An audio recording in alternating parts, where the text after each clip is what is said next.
शुभ दिन। आप सबको मेरी हिंदी कक्षा में स्वागत है।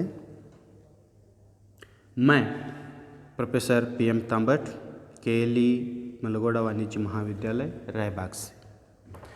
आप लोग आपके पाठ्यक्रम के अनुसार बिना दीवारों के घर नाटक के बारे में अध्ययन कर रहे थे।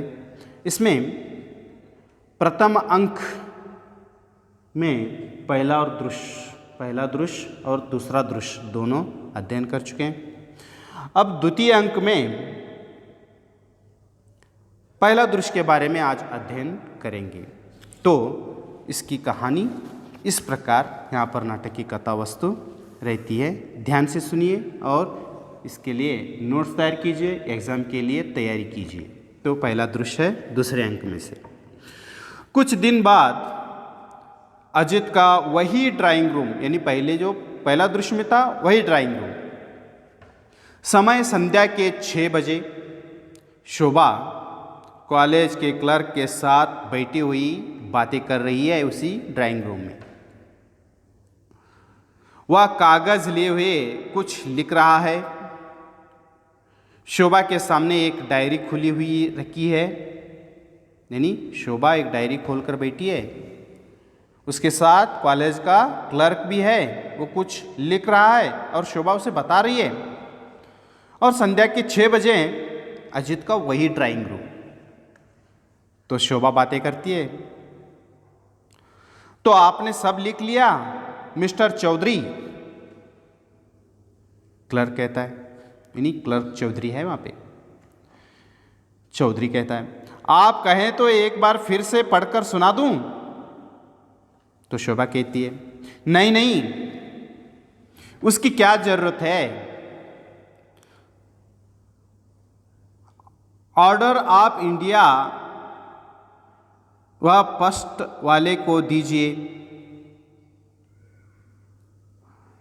उससे कहिए कि किसी भी दिन सवेरे 10 और 11 बजे के बीच आकर मुझसे डिज़ाइन पास करवा ले। ये बातें कर रही थी तो बीच में अजित घर आता है और प्रवेश करता है। अजित का प्रवेश दोनों को देखता है, जरा सा तेवर चढ़ जाता है, यानी थोड़ा बहुत गुस्सा आ जाता है। बिना कुछ बोले भीतर जाने लगता है, यानी थोड़ा बहुत दोनों को देखकर गुस्सा आ जाता है तो अंदर वैसे ही कुछ बोले बगैर अंदर चला जाता है। क्लर्क, छुट्टियों में पंखों पर भी रंग करवाना होगा। 8 पंखे नए खरीदने होंगे और एक पानी का कूलर। और कहने जा रहा था तो शोभा बीच में ही बातें करती है। इस मीटिंग में इन चीज़ों की मंजूरी लेनी होगी और भी कुछ हो आप बता दीजिए। मीटिंग के पहले मुझे पूरी सूची एक साथ तैयार करके दीजिए, यानी मीटिंग से पहले इन चीज़ों की मंजूरी लेनी है तो आप बचे कुछ सामानों की लिस्ट मुझे दीजिए, मैं मीटिंग में पास करवा लूँगी। तो क्लर्क कहता है उठते हुए, अच्छा तो इस समय मैं तो चलूँ? नमस्कार करके जाता है। शोभा मेज पर फैले कागज़ आदि समेटती है। अजित का भीतर से प्रवेश, यानी क्लर्क चौधरी जाता है तो बचे कुछ एक पेपर को समेट लेती है। उसी बीच वहाँ पर अजित आता है तो अजित बातें करता है शोभा से। शोभा, कॉलेज के लोगों को तुम कॉलेज में ही बुलाया करो, घर में बैठने को यही तो एक ठीक ठाक कमरा है। सोने का कमरा तो तुम जानते हो, इतना गर्म हो जाता है कि बैठना मुश्किल हो जाता है। इस कमरे में आजकल सब जब देखो तब अपना ऑफिस खोले बैठी रहती हो। आखिर, यानी और भी कहना चाहता है लेकिन बीच में शोभा बात करती है, मैं खुद नहीं चाहती कि कॉलेज के लोगों को यहाँ बुलाऊं, पर साल ख़त्म हो रहा है, काम इतना रहता है और इतने आने जाने वाले रहते हैं कि शांति से बात नहीं हो सकती। इसलिए जरा सी देर के लिए घर बुला लिया था। यानी कॉलेज का ख़त्म होने वाली है, तो काम इतना है, बातचीत करने वाले इतने आने जाने लगते हैं ऑफिस में, तो शांति से बैठकर वहाँ पर काम करने के लिए नहीं छोड़ते। इसलिए थोड़ी देर के लिए मैंने क्लर्क को घर बुलाया था। ये बात शोभा कहती है अजित से। तो अजित, अभी साल ख़त्म हो रहा है, फिर नतीजा निकलेगा तो लोग घर चक्कर लगाएंगे, फिर दाखिले के लिए, फिर फीस माफ़ करने के लिए, फिर कुछ और निकल आएगा। मुझे तो आजकल लगता है जैसे मैं घर में नहीं तुम्हारे ऑफिस में रहने लगा हूँ। अजित बीच में ही मेज से अपनी डायरी उठाकर खोलता है। कितनी बार मैंने अप्पी को कहा है कि मेरी डायरी में एक सब कीड़े मकोड़े न बनाया करे। कम से कम तुम उसे तो कुछ सिखा सकती हो। वह बेचारी तो आजकल भगवान भरोसे ही पल रही है। दुनिया भर के बच्चे को पढ़ाया और हमारे बच्चे को ऐसे कर रही हो कहने जा रहा था।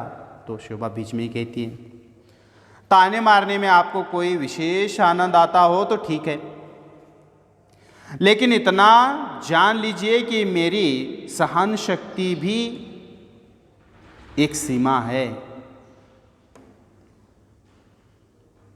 अजित, मैं और ताने, मेरी इतनी जरूरत कहाँ कि महिला विद्यालय के प्रिंसिपल साहब को ताने मारूं? मैंने तो सीधी सी बात कही थी। तो शोभा कहती है,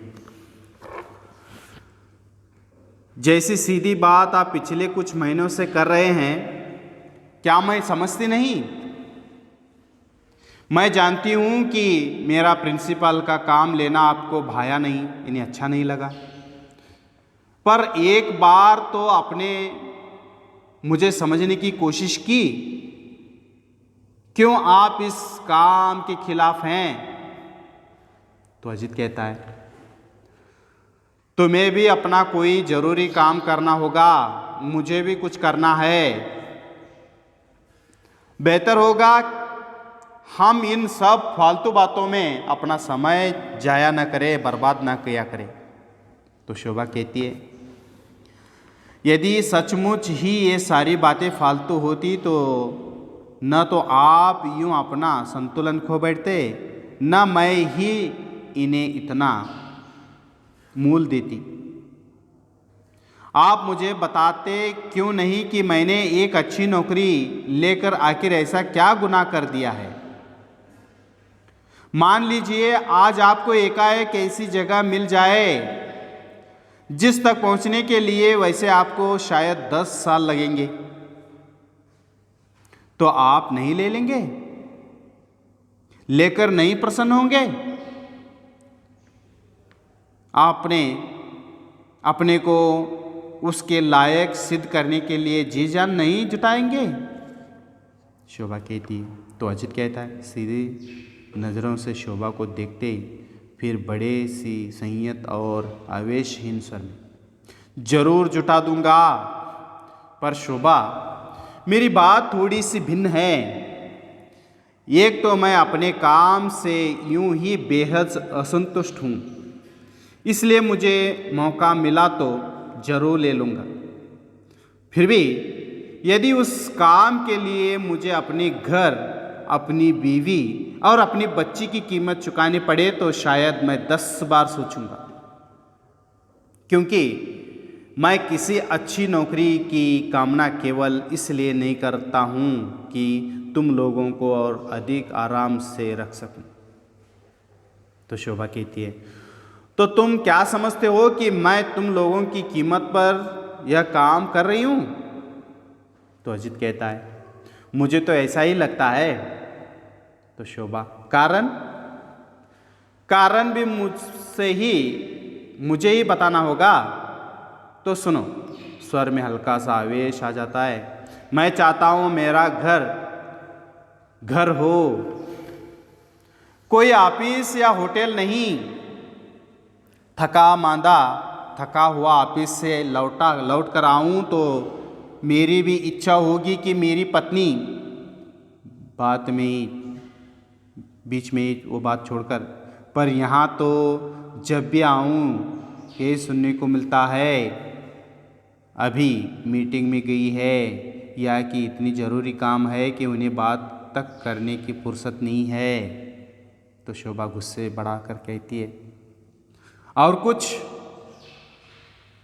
अजित, और मैं चाहता हूँ कि मेरी बच्ची की परवरिश अच्छी तरह हो।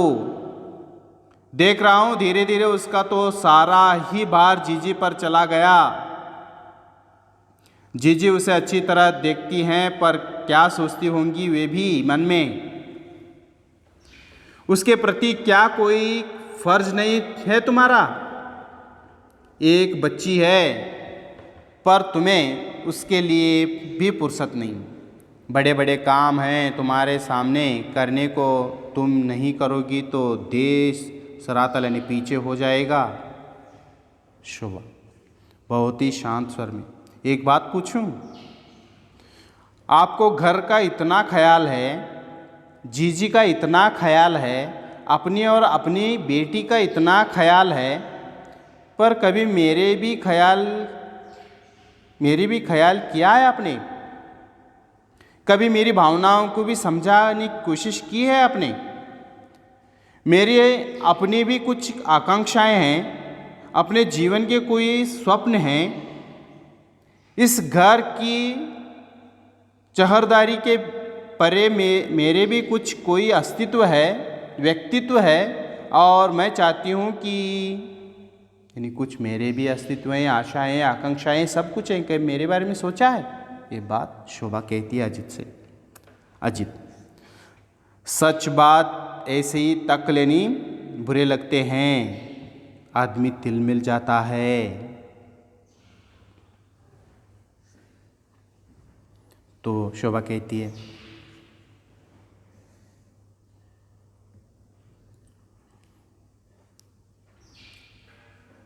फिर यह सच बात है भी नहीं।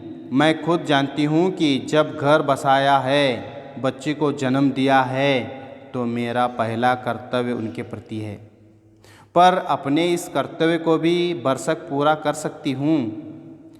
आजकल 2-2 नौकर हैं, सभी काम बड़े व्यवस्थित ढंग से चल रहे हैं। अप्पी को मैं खुद 2 घंटे रोज़ लेकर बैठती हूँ, उसका पढ़ना, उसका खाना, उसका नाच भी तो देखती हूँ।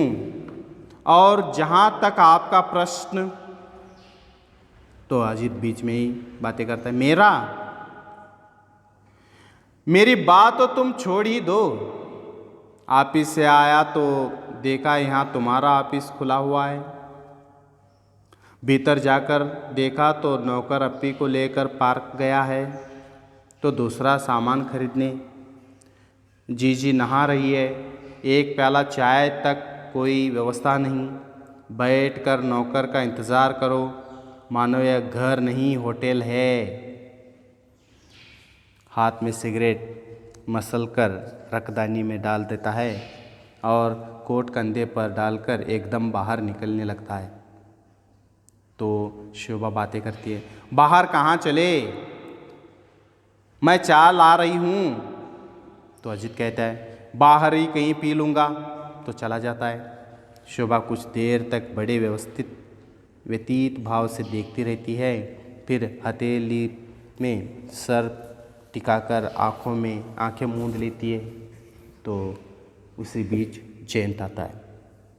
जयंत आकर शोभा से बातें करता है। शोभा चौंक कर ऊपर देखती है, आंखों में आंसू।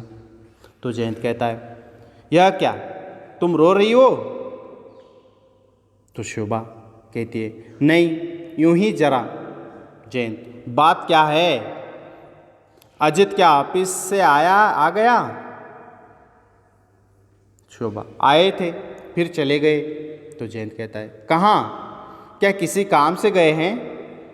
तो शोभा कहती है, नहीं, जरा नाराज होकर। जयंत कहता है, क्यों, क्या बात हुई? तो शोभा कहती है, जयंत तुम सहानी साहब से कह दो कि वे जुलाई से किसी और प्रिंसिपल का इंतज़ाम कर लें, मेरे लिए काम करना संभव नहीं होगा। तो जयंत कहता है, क्यों पागलों जैसी बातें कर रही हो, बताती क्यों नहीं, क्या बात हुई। तो यहाँ पर इस कहानी की कथा वस्तु अगले वीडियो में हम देखेंगे। तब तक के लिए नमस्कार।